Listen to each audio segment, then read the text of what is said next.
The week started out really well for the apostles. They were riding high, convinced as Jesus not only enters Jerusalem, but does so on a donkey, because they're convinced that he's going to capture the kingship. You might wonder, why does St. Mark even capture this idea, or this seemingly innocuous, almost insignificant, unimportant point that he wanted not only to ride on a donkey, but a colt that had not been ridden. So it was not broken in. The reason is that King David's royal animal was a donkey, not a horse, which leads to another question: why?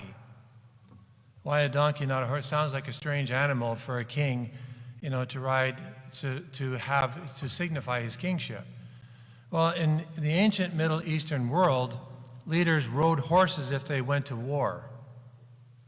Horses, the connotation was war. But they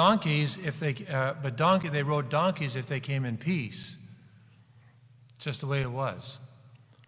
1 Kings chapter 1, verse 33 mentions Solomon riding on a donkey on the day he was recognized as the new king of Israel. So actually, David, before he died, said, get my donkey or get my colt and have my son Solomon ride into the city. Everyone knew that he was the king.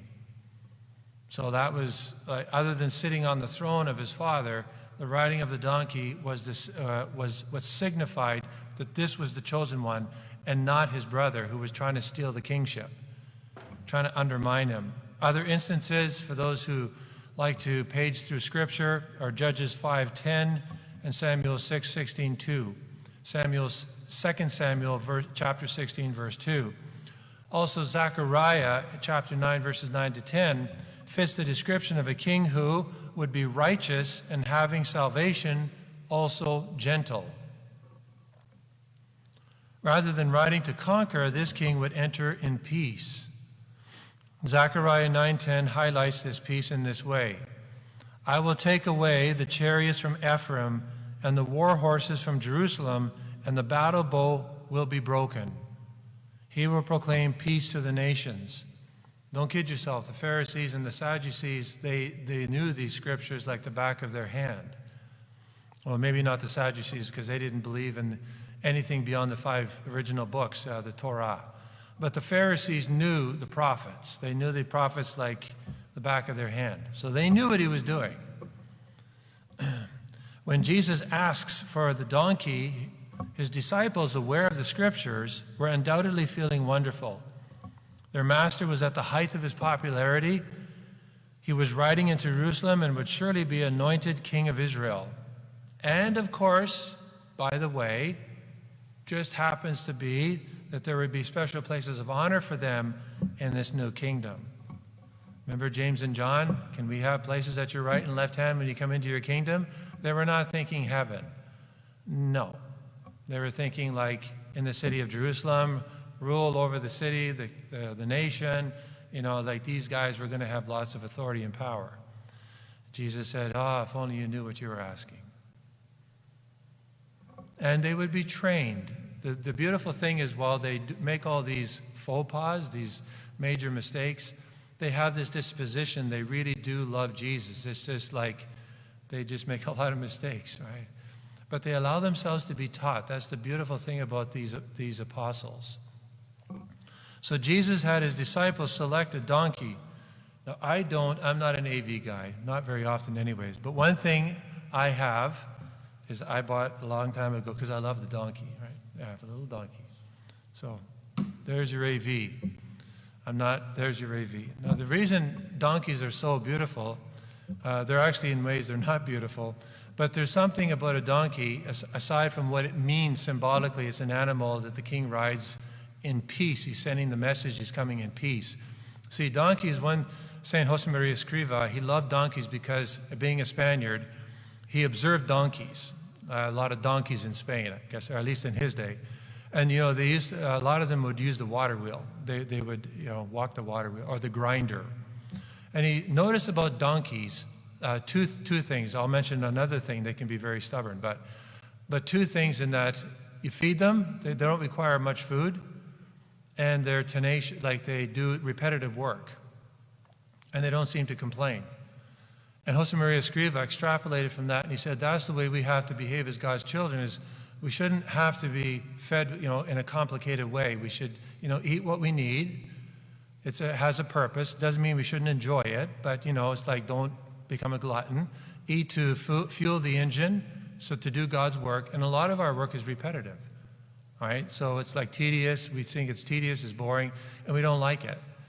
And Josemaria used to say, no, all of our work sanctifies us. It helps us to become saints. And it's all dignified. It all comes from the Creator, participates in the work of the Creator. So the donkey actually, we can do a lot of reflection on the donkey. But here the apostles are, they're in a good place as Jesus rides into Jerusalem. But what we need to kind of focus on, or I want to just kind of highlight, is the fact that the donkey had never been ridden before. A donkey that had not been broken in, apparently was not the kind of animal you would want to get on. They would take a lot of work to break in.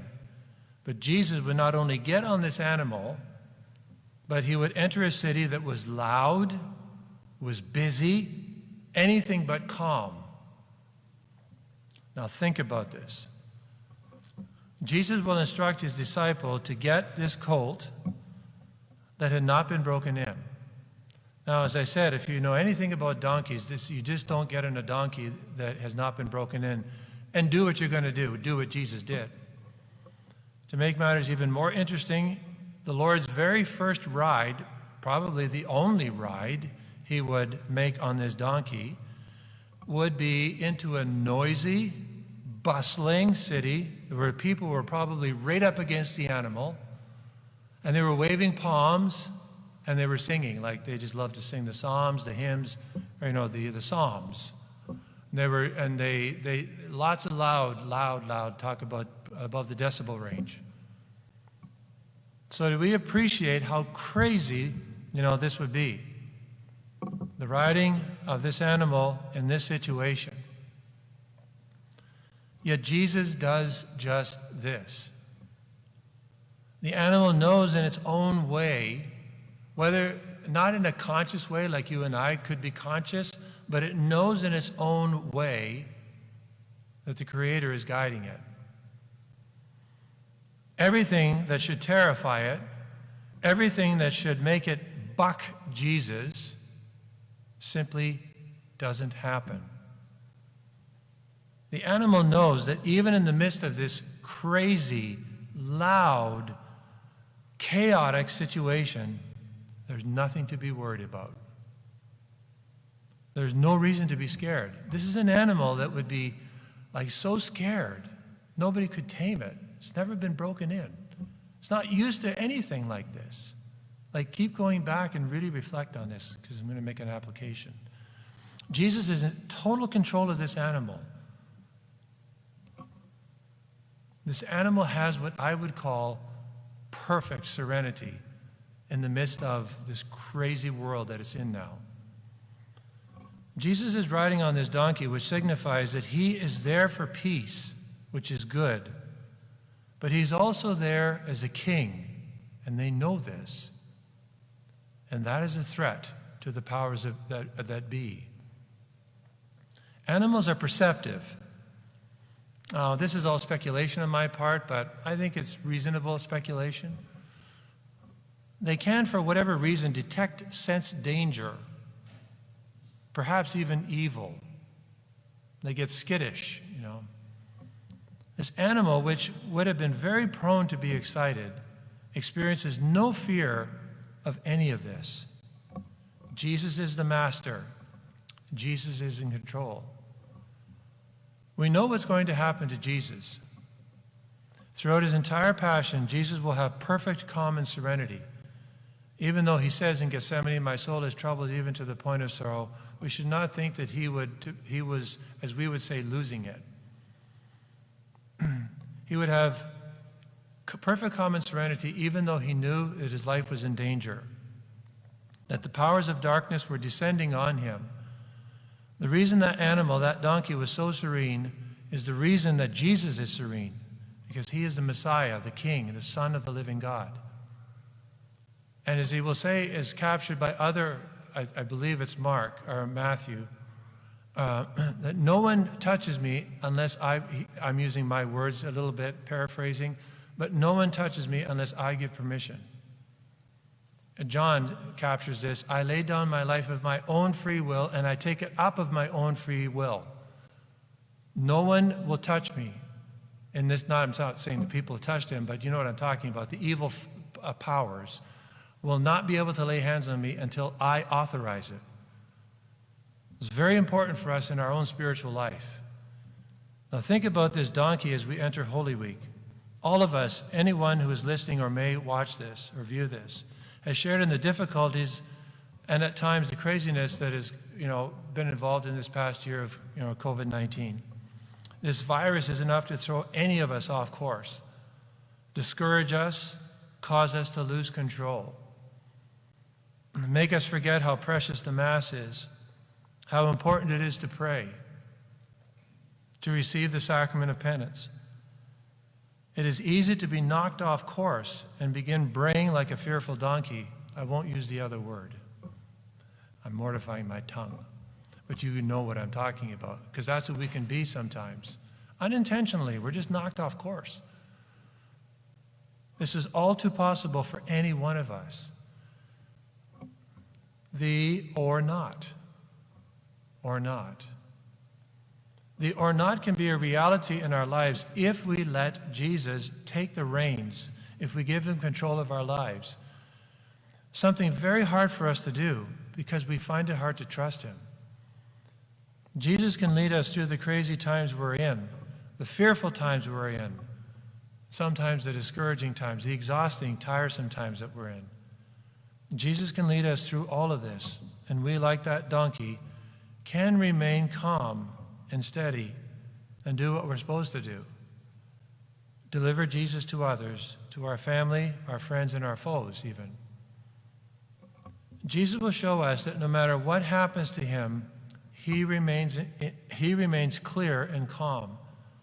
The donkey shows us that as long as Jesus remains in charge, he remains clear and calm. If we let Jesus remain in charge of us, then we too, no matter what storms will come at us, no matter what temptations we will experience, and there's lots of temptations. Pornography is always, just to use one example of many, it's been a problem for years, but it's probably taken an exponential rise in this past year with people being at home so often.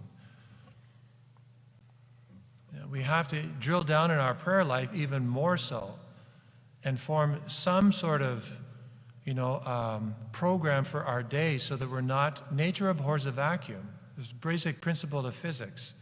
Nature abhors a vacuum. If we're not doing something, it's not the devil finds work for idle hands. Our fallen nature will find trouble for us because it's on the prowl for compensations. That's just a reality of our fallen nature. That's to be honest about ourselves. I don't care who you are. You got the collar, got the ring in your finger. You think you're super strong. Doesn't matter. We're all subject to this if we're not careful. So no matter what darkness or fear bash up against us, we will get through it with him. Not because we're invincible or because we're supermen or superwomen, but because we became like little donkeys who let Jesus ride us through all the circumstances of life. So this week, really strive to become like a donkey for Jesus. You may smile or even laugh at the image. I have this on one of my bookcases, so I look at him often. Lord, help me to be a donkey and not the other version or the other word. Help me to be a donkey. Because if the donkey was good enough for Jesus, then want to be a donkey. Let Jesus have control of your life like this animal. Let Jesus have control of his.